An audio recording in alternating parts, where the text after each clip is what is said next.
दीदी मेरे को तो कोई गाइड करने वाला नहीं है, मेरा फैमिली बैकग्राउंड अच्छा नहीं है, मेरी फैमिली मुझे सपोर्ट नहीं करती, मेरा हॉस्टल मेरा मन नहीं लगता, मैं पढ़ती तो हूँ लेकिन मेरे मार्क्स नहीं आते। क्यों नहीं आते मार्क्स? कहीं ना कहीं तो कमी है ना, तभी तो नहीं मार्क्स नहीं आ रहे ना। तो इस बात से पहले अग्री करो कि आपकी गलती है कहीं ना कहीं, जिसकी वजह से आपके मार्क्स नहीं आ रहे हैं। So stop making excuses like this. ये सब एक्सक्यूजेज हैं, आप ये सब जानते हो ऑलरेडी। सो पहली बात तो ये कि ये वीडियो मैंने इतना टाइम लगा था शूट करने में, तो I am very sorry, but मैं ये वीडियो पर्सनली शूट नहीं करना चाह रही थी। क्योंकि आप मुझसे पूछ रहे हो कि मैंने अप्रैल में क्या किया है, मतलब मेरी स्ट्रेटजी क्या थी। मैं सबसे पहले यही कहती हूँ कि किसी की स्ट्रेटजी में मत जाओ। मैंने किसी को फॉलो नहीं किया है, मैंने खुद अपनी स्ट्रेटजी बनाई, क्योंकि मुझे पता था कि मुझे कितना आता है, मुझे पता था कि मैं कितने पानी में हूँ, मेरा सिलेबस कितना ज़्यादा रहता है, कितना ज़्यादा कम रहता है, ज़्यादा रहता है, वो मुझे पता था। तो आपकी खुद की स्ट्रेटजी होनी चाहिए। आप किसी की बातों पे भरोसा मत करो, खुद पे विश्वास करना है आपको। लेकिन हाँ, अगर आपको मेरी स्टोरी से या फिर मेरी जो स्ट्रेटजी से कुछ भी बेनिफिट हो तो that's why I am sharing it. So starting है कि 1 अप्रैल से।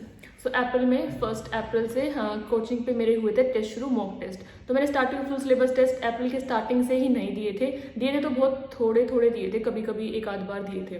तो मैंने सबसे पहले मैंने सिलेबस वाइज टेस्ट दिए थे। For example like units and dimension, physics की बात करें तो unit and dimension, laws of motion और मोशन इन अ प्लेन और work energy power. For example ये 5 चैप्टर्स हैं, यही 5 स्टार्टिंग केमिस्ट्री, स्टार्टिंग के बायो से। तो ये चैप्टर्स है, पहले चैप्टर वाइज मैंने टेस्ट दिए थे 1 अप्रैल टू 15 अप्रैल। तो इस तरीके से एक दिन छोड़ के एक दिन मेरा टेस्ट होता था। तो ऐसे मैंने अपने आप को प्रिपेयर किया था। उससे मेरा जो चैप्टर वाइज प्रिपरेशन हो रही थी उसके मेरा most of the syllabus revise हो गया था। बट क्योंकि एक दिन की छुट्टी होती है, अब एक दिन में पूरा सिलेबस तो रिवाइज कर नहीं सकते। So there are certain topics, there are certain chapters जो मेरे उस टाइम रह गए थे, तो मैंने वो लिख लिए थे कि हाँ ये चैप्टर्स हैं, ये मेरे थोड़े बहुत रहते हैं, तो ये मुझे रिवाइज करने हैं। तो आफ्टर 15 अप्रैल जब मेरे सारे कंप्लीट हो चुके थे, जो फेज वाइज जो मैं टेस्ट पेपर्स या फिर मॉक टेस्ट दे रही थी, तो उसके बाद मैंने वो कवर किए हैं। और अब कवर कैसे करना है सिलेबस को, अब सिलेबस दे, मॉक टेस्ट दे, प्रीवियस ईयर क्वेश्चन दे, क्या क्या करें क्या ना करें। तो मॉक टेस्ट तो बहुत ज़रूरी है। मॉक टेस्ट ऐसा नहीं कि पूरे दिन आप रिवाइज करते रहो और मॉक टेस्ट पूरे दिन आप रिवाइज करते रहो, मॉक टेस्ट नहीं दे रहे हो, और ऐसा भी नहीं कि पूरे दिन मॉक टेस्ट देते रहो आप रिवाइज भी ना कर रहे हो। तो आपको दोनों को साथ में लेके चलना है। मैं क्या करती थी, लाइक अप्रैल में मैं सुबह 6 बजे या 7 बजे जिस हिसाब से होता था उस टाइम में उठती थी। 7 बजे उठ के मैं सबसे पहले दिन की शुरुआत करती थी बायो पढ़ने से। तो सबसे पहले मैं उठ के पढ़ती थी बायो में फॉर एग्जाम्पल 7 बजे से लेके 10 बजे तक मैंने अपनी बायो 3 घंटे बायो पढ़ी। सुबह उठते ही जैसे मैंने बायो करी ना, तो उससे क्या हो गया, एक दिन का प्रोडक्टिविटी सी दिन में आ गई। क्योंकि आपको फिर बायो में क्वेश्चंस नहीं करने, आपको बायो में ऐसे कुछ हार्ड एंड फास्ट रूल नहीं है फिजिक्स की तरह। स्टार्टिंग में बायो कर लेंगे तो एक दिन की अच्छी शुरुआत हो जाएगी। तो उस वजह से मैंने स्टार्टिंग में बायो चूज़ करी थी कि मॉर्निंग उठते हुए बायो पढ़ती थी 3 घंटे। उसके बाद 10 बज गए आपके 7 से 10 बजे तक। उसके बाद थोड़ा सा ब्रेकफास्ट किया, उसके बाद 5-10 मिनट का रेस्ट लिया या फिर आधे घंटे का मैक्सिमम रेस्ट लिया ब्रेकफास्ट करते करते, और थोड़ा बहुत मोटिवेशनल वीडियोस देखी। एंड देन उसके बाद आई स्टार्टेड विद फिजिक्स में मैं बताती हूँ मैंने क्या किया था फिजिक्स में एग्जैक्टली।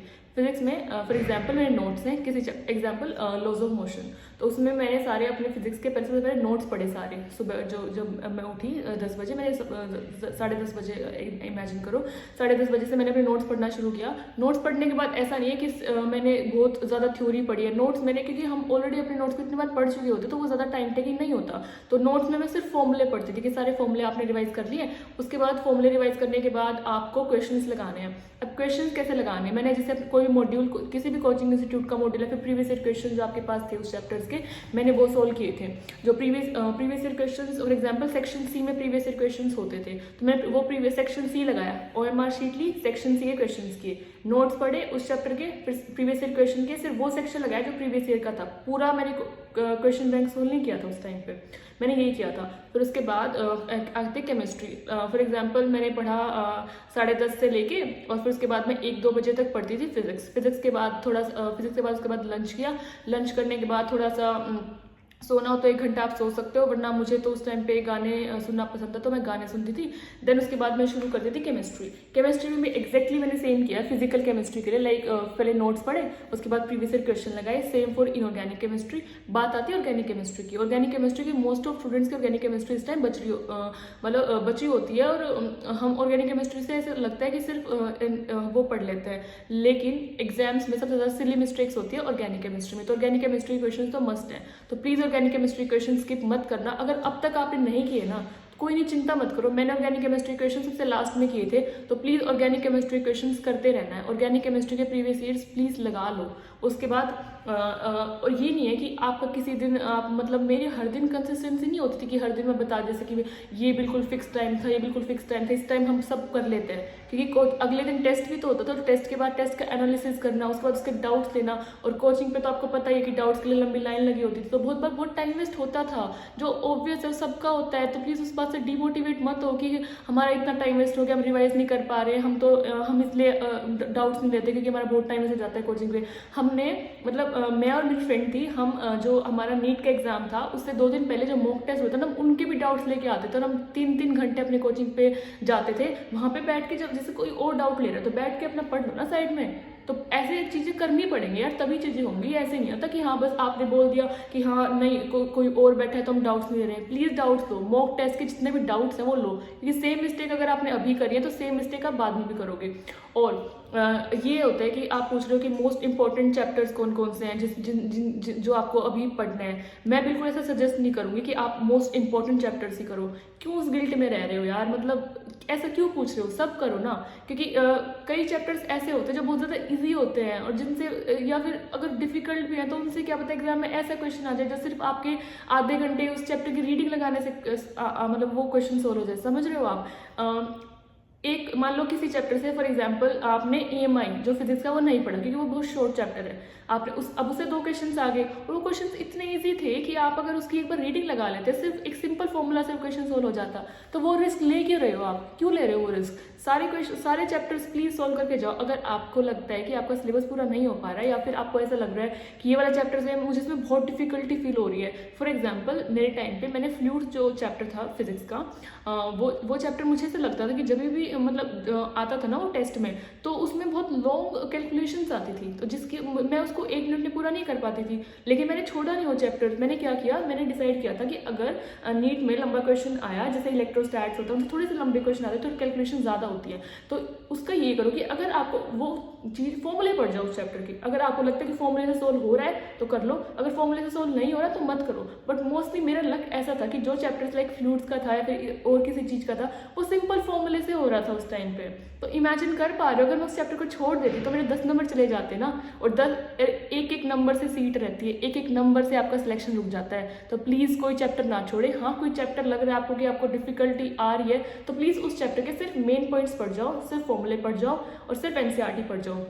बायो की NCERT सुबह उठते ही पढ़नी है और कुछ मत पढ़ो, सिर्फ बायो की NCERT पढ़नी है। फिजिक्स की NCERT मत पढ़ो, मैंने तो नहीं पढ़ी थी। हाँ अगर किसी ने पूरे साल पढ़ी है, उसके लिए थ्योरी वहीं से आ रही है, जिसके पास कोई नोट्स नहीं है तो प्लीज़ वो कंटिन्यू कर सकते हैं। बट हाँ अगर आपके पास नोट्स हैं तो सिर्फ फॉर्मूले रिवाइज करो, और अगर आप जैसे मैंने पहले बताया था कि फॉर्मूला नोटबुक बना लो, तो अगर बना लिए तो वेल एंड गुड, सिर्फ फॉर्मूला नोटबुक पढ़ो और क्वेश्चंस लगाओ। अगर आपको फॉर्मूला नोटबुक आपने नहीं बनाई है तो कोई बात नहीं, आप तो टाइम वेस्ट मत करना फॉर्मूला नोटबुक बनाने में। अब अपना जो भी आपको नोट्स हैं आपके, उससे क्वेश्चन लगाओ और पढ़ो उसको। तो और मैंने यही किया था कि सिर्फ थ्योरी पढ़ी थी, फॉर्मूला रिवाइज की, सेक्शन सी लगा लिया, मतलब प्रीवियस क्वेश्चन लगा लिए। उसके बाद आते हैं mock test after 15th of April। After 15th of April या फिर मैक्सिमम लगा लो आप 20th April तक अपना ये जो फेज वाइज जो होते हैं ना, चैप्टर वाइज जो मॉक टेस्ट होते हैं वो दे के, उसके बाद आप 20 अप्रैल से लेके जो 30th April है वहाँ तक रोज डेली की डेली एक PYQ का जो मतलब प्रीवियस ईयर क्वेश्चन पेपर्स जो होते हैं या फिर जो मॉक टेस्ट होते हैं जो होते रहते हैं कोचिंग्स पे होते हैं, या फिर अगर आप कोचिंग पे नहीं जा रहे हो तो डाउनलोडेड होते हैं, नेट पे मिल जाएंगे बहुत सारे। कोई ना कोई पेपर लगाओ और उस पेपर को लगा क्वेश्चन OMR पे, प्लीज़ OMR पे लगाओ और सॉल्व करो पेपर को और पूरा एनालिसिस करो उसका। और please please please please mock test मत छोड़ना यार। मॉक टेस्ट बिल्कुल पूरे, जब तक पूरा सिलेबस एक बार टेस्ट नहीं वो कॉन्फिडेंस आएगा ना पूरा पेपर देने का, चाहे कितने आपने क्वेश्चन सॉल्व किए हो, चाहे कितने आपने चैप्टर वाइज क्वेश्चन सॉल्व कर लिए हो, लेकिन जब लास्ट में जब तक आपको ये लगता नहीं हो ना कि आप पूरा उस फॉर्मेट में आप बैठे नहीं हो, उस पूरे जो 3 घंटे का पूरा सिलेबस के फॉर्मेट में बैठे नहीं हो। मैंने तो बता रही हूँ ना, मैं पूरे 15th of April से 30th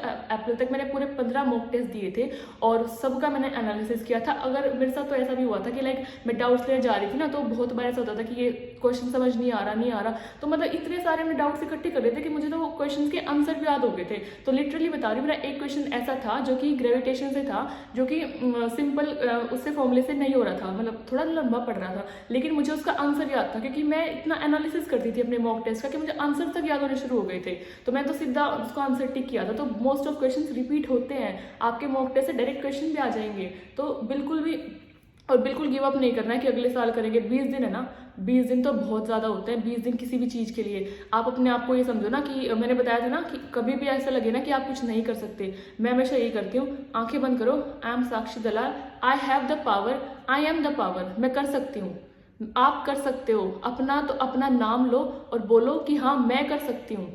तो सब कमेंट सेक्शन में लिख के जाना कि आई एम दिस और मैं कर सकती हूँ। और जो जो कमेंट करेगा मैं सबसे उनके नीट के बाद उनका रैंक पूछूंगी। तो प्लीज़ पढ़ना है सबको, क्योंकि आपको अपनी कमेंट रैंक लिख के जानी कमेंट्स में। तो पब्लिक शेम फील करो कि हाँ आप इतने लोगों के सामने बोल के जा रहे हो, तो पढ़ना है। और जहाँ पे वो कहते हैं ना कि सिलेक्शन हो या ना हो वो तो अलग बात है, लेकिन अगर हम कोशिश भी ना करें वो तो गलत बात है ना। कोशिश करो ना, सब होगा। अगर आशा है तो बंद द्वार में भी रास्ता है। तो प्लीज़ पढ़ते रहो, प्लीज़ पढ़ते रहो, सब हो जाएगा। और अप्रैल में बिल्कुल गिव अप नहीं करना है। 20 days are more than enough. और हम तो बता तो रही हूँ यार, MBBS के एग्जाम से एक हफ्ते पहले, एक रात पहले दे के जाते हैं। तो क्यों? क्योंकि हमें लगता है कि वी आर रिस्पॉन्सिबल, हमें पेशेंट देखने हैं। हमारा दिमाग सोचो ना कि हमारा माइंड ही डॉक्टर जैसा है, तो आपका माइंड भी डॉक्टर जैसा है। आप 20 दिन में दुनिया हिला सकते हो, आप 20 दिन में नीट क्लियर कर सकते हो। अब तक जो हुआ साइड कर दो, सब चीज़ें साइड कर दो, कोई बात नहीं। जो हो गया जितना कर सकते हो ना उतना करो। अगर एम्स में सिलेक्शन नहीं हो सकता ना तो किसी सिंपल गवर्नमेंट मेडिकल कॉलेज में तो सिलेक्शन लो ना। ये मत सोचो कि अगले साल एम्स लूंगा, कोई फायदा नहीं है यार एक साल ड्रॉप करने का। जो डिग्री यहाँ पे मिलेगी, ऑब्वियसली एम्स में एक्सपोजर ज़्यादा है, वो तो बात है ही, एम्स तो अल्टीमेट लेवल है ही, बट स्टिल अपना टाइम वेस्ट अपनी लाइफ में मत करो। जितना हो सके ना उतना करो। और ऑल द बेस्ट। और कमेंट सेक्शन में प्लीज़ लिख के जाना कि किसी को कोई भी वो कहते हैं ना कि डिस्ट्रैक्शन है, कोई भी लाइफ में प्रॉब्लम चल रही है या फिर कुछ भी नहीं हो पा रहा है, तो मैं सबकी कमेंट सेक्शन में सबका रिप्लाई करूंगी। और आई प्रॉमिस मैं सबका रिप्लाई करूंगी। अगर आपको कोई भी इशू हो तो please let me know. I will try my maximum to solve your problem. So bye and all the best. Keep studying.